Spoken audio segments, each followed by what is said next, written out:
Hi. So my whole life is falling apart right now, and I don't know where else to turn, so I'm going to lay it all out here and just pray that somebody knows something that can help me. I'm 19 years old, and a few weeks ago, my father and my stepmother were both killed in a car accident. I'm going to be honest, I can barely type those words. It still doesn't feel real. One day they were here, and the next there was a phone call, and now they're just gone. Both of them at once. I'm still walking around in a fog most days, waiting to wake up from it. You don't realize, until it happens to you, how physical grief actually is.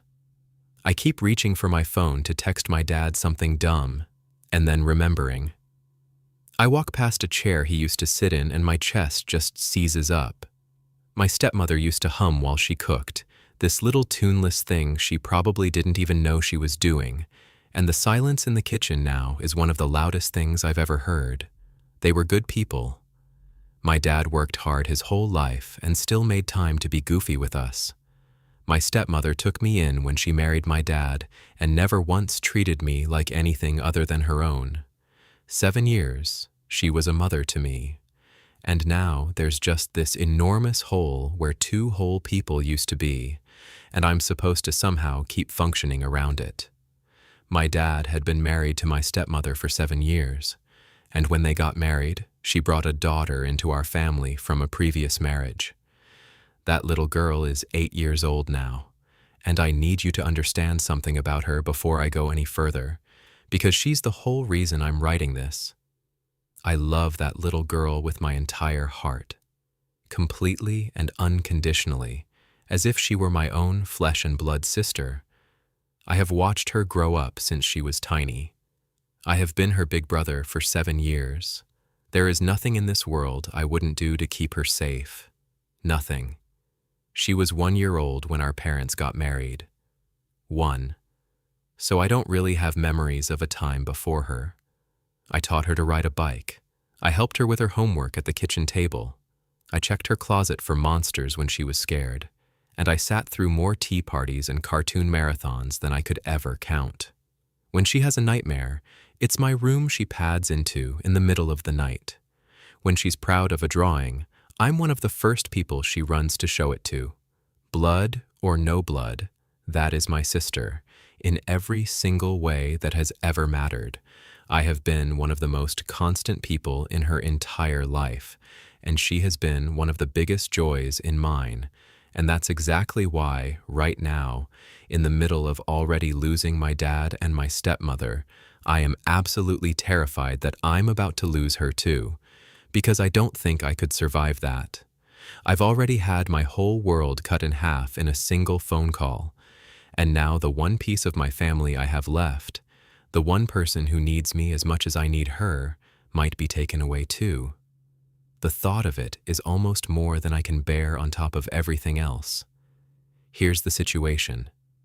With her mother gone and my father gone, she doesn't have any immediate family left in the area, except for one person, her biological father. And because he's her biological father, the law is pointing toward him getting full custody of her. And I have to tell you about this man, because this is where it all becomes unbearable. He is, to put it as plainly as I can, a cruel man. The reason my stepmother left him in the first place, years ago, is that he was abusive. Now, none of it was ever reported to the police, so there's no record of it. But I personally know several people who witnessed it with their own eyes, so I have zero doubt in my mind that it happened. And here's the part that makes my blood boil. The reason he became abusive, from everything I understand, is that my little sister was born and he simply did not want a child. She was, to him, an inconvenience he never asked for. So from the very beginning, he never cared about her. In all these years, he never once asked to see her, never called, never sent a birthday card, never wanted a single thing to do with her. Until now. Now that her mother is dead and he can take her, suddenly he's interested. A few days ago, I was at home with my little sister and there was a knock at the door. I opened it and it was him, and we had one of the ugliest conversations of my life, right there on the doorstep, about what was going to happen to her now that her mom and my dad were dead.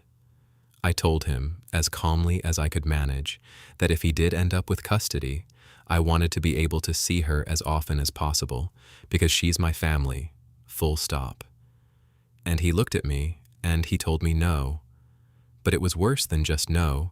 He told me he didn't want his daughter spending time with me because of the color of my skin. See, my father was mixed race, which makes me mixed race too.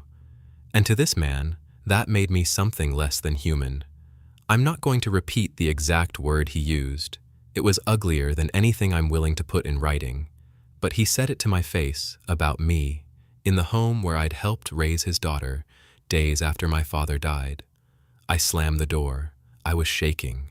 I have never been so angry in my entire life, and that anger is what brings me here. But I want to tell you what happened after I slammed that door, because it's the part that actually matters.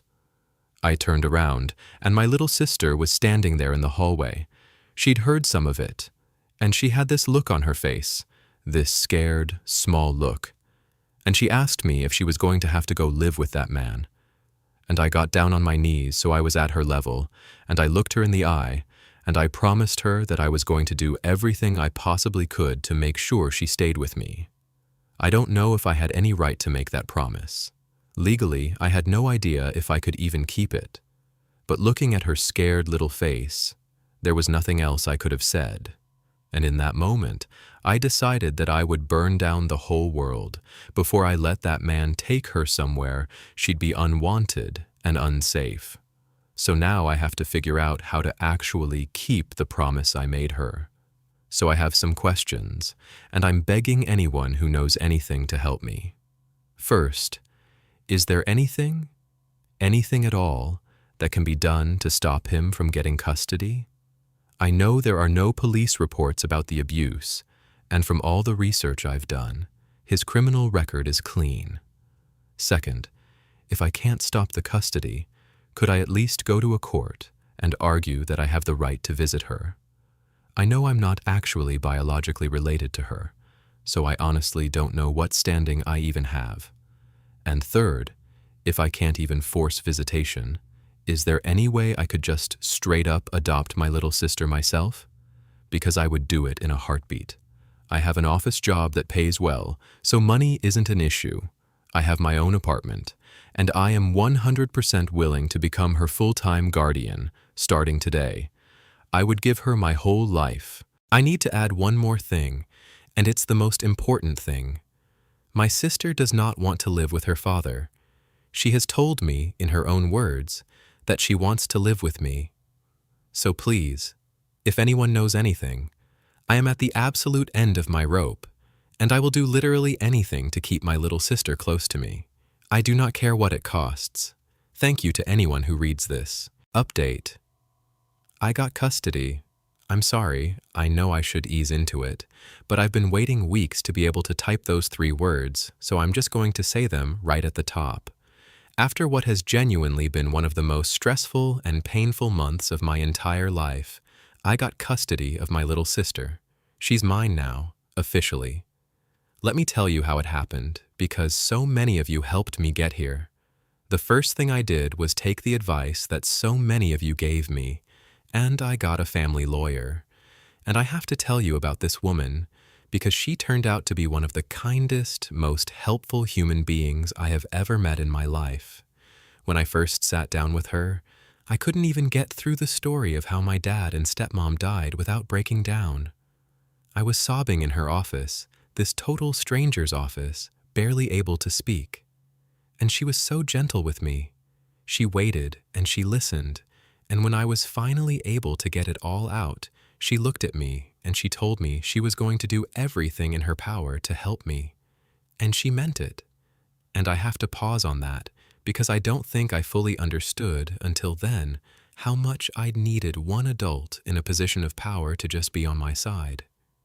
Everything up to that point had felt like the whole world was arranged against me. The law pointing at the worst man alive, the lack of any police reports, the fact that I wasn't even biologically related to my own sister. I'd started to feel like a kid screaming into a void, And then here was this experienced, capable woman sliding a box of tissues across her desk toward me, telling me she believed me and she was going to fight for me. I'm not too proud to say I cried again just from the relief of not being alone in it anymore. For the first time since the phone call about the accident, I felt like maybe, just maybe, things could actually be okay. So she got to work. And here's the first thing that happened, and it tells you everything you need to know about the man I was so afraid of. The moment her biological father was informed that I was going to be fighting for full custody, that I was serious, that I had a lawyer, that I was coming, he folded within hours. Hours. All that talk on my doorstep about how his daughter was going to live with him and I'd never see her, all that cruelty, and the second someone actually stood up to him and made it real, he just crumpled and backed away. And then my lawyer told me something that honestly made me feel a little foolish for how terrified I'd been. She told me that it wouldn't have mattered even if he'd fought me, because he had gone so many years without ever visiting his daughter, without ever contacting her, without ever being any part of her life at all. In the eyes of the law, that counts as abandonment. And because of that abandonment, the odds of him actually being awarded custody were slim to begin with. All those years he spent not caring about her, treating her like she didn't exist, they became the very thing that made sure he couldn't take her. There's a kind of justice in that I still think about. He never even asked for visitation rights, not once. Think about that. A man who was supposedly so determined to take his daughter that he'd stood on my doorstep and told me I'd never see her again, and when it came down to it, he didn't even ask to see her himself. Not a single visit. That was the final confirmation of what I'd known in my heart all along. He never actually wanted her. He never cared about that little girl for one single second. The only reason he'd shown up at my door making threats, the only reason he'd said he'd take her, was to hurt me, to twist the knife while I was already down, grieving my father. That's all she ever was to him, not a daughter, just a way to cause someone else pain. And the moment causing me pain started to cost him something, the moment it required him to actually show up and fight, he vanished, exactly like he always had. The cruelest part is that his years of not caring were real, and his sudden interest was fake, and a little girl was almost handed to him anyway simply because of biology. I think about how close that came, and it makes me sick. But it didn't happen. That's what I hold on to. So then came the paperwork. And oh, the paperwork. I spent weeks and weeks filling out forms and signing documents and meeting with the right people, and then signing more documents. I have never signed my name so many times in my life. But because my little sister had no other biological family in the picture besides the father who didn't want her, my lawyer told me the custody was basically being handed to me on a silver platter. Every form I signed brought her a little closer to being mine for good. But I want to be honest about those weeks, because they were their own special kind of torture. Even after her father backed off, even after my lawyer told me it was all but certain, I couldn't let myself believe it. I was so afraid to hope. Every time a new form came, some part of my brain whispered that this was the one where something would go wrong, where some official would find some reason to say no, where she'd be pulled away after all. I barely slept. I'd lie awake running through worst-case scenarios. And the whole time, I had to keep it together in front of her, keep her feeling safe and calm, keep her routine as normal as I could while her whole world had just come apart, all while I was privately terrified around the clock that I was going to fail her. Grieving my parents and fighting for her at the same time, while pretending to be okay for her sake, I don't know how I got through those weeks, honestly. I just knew I had to. And then, yesterday, I signed the very last piece of paper, the one that confirmed, 100%, legally and completely, that I have full custody of my little sister. I want to tell you about that final signature because I'll remember it for the rest of my life. My hand was actually shaking as I held the pen. This one piece of paper was everything, every sleepless night, every form, every tearful meeting. The promise I'd made to a scared little girl in a hallway weeks ago. All of it came down to this one signature. And when the pen finally lifted off the page and it was done, my lawyer just smiled at me, this warm, tired, genuine smile. And she said, "Congratulations, she's yours." And something in my chest that had been clenched tight for 2 straight months finally let go.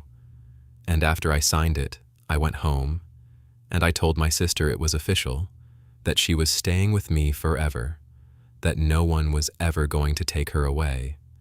And the two of us just held each other and cried. For hours. Not sad crying exactly, and not happy crying either. Just everything. All of it at once.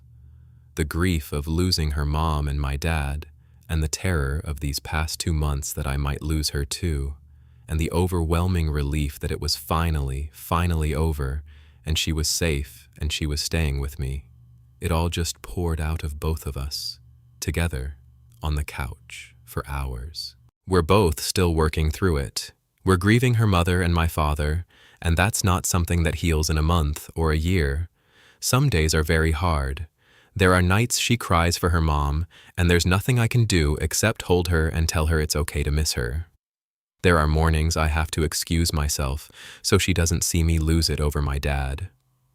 We're 2 people with a hole blown through the middle of our lives, learning how to be a family of 2 where there used to be 4. But here's the thing, we're doing it together. She has me and I have her, and somehow that makes the unbearable just barely bearable. I've started learning how to do the things our parents did. I'm figuring out school pickups and packed lunches and which cartoons are the good ones and how to braid hair off a YouTube tutorial at 7 in the morning. I'm 19 and I'm basically a parent now, and I'm making 1,000 mistakes, but I'm showing up every single day and she knows it. We've started building little routines that are just ours. Pancakes on Sundays, a dumb movie on Friday nights. Small things. But they're the things that are stitching us back together, one ordinary day at a time. As I'm writing this to you right now, she's asleep next to me, with her head resting on my shoulder. And I keep looking down at her, this little person who trusts me completely, who is safe, who is home, and I get so overwhelmed I can barely see the screen. I need to tell you what these 2 months have taught me, because I think it's the most important thing I've ever learned. These past 2 months have been, without any competition, the worst of my entire life. I lost my father. I lost the woman who'd been like a mother to me for 7 years, and I nearly lost the one person I had left. But somehow, out of the worst thing that has ever happened to me, came the best decision I have ever made, because meeting my little sister all those years ago was the best thing that ever happened to me, and adopting her, becoming her guardian, her big brother, and now, in every way that matters, her family, is a decision I will never ever regret. These events have made me realize something I don't think I ever fully understood before. Family isn't just about DNA. It isn't about blood or biology or whose name is on which certificate. If it were, then that man at my door, who shares half her genes and none of her life, would have had more claim to her than I ever could. And that's backwards. That's not what family is. Family is the actionable, everyday investment you make in the life of someone you love. It's the years, not the genes.